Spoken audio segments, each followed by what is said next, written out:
готовим материалы, Паулин, Айр, ленты и маленькие подвески.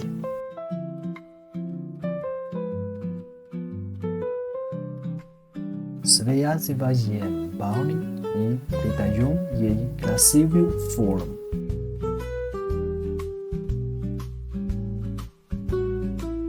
Добавляем ароматические мешочки и украшения.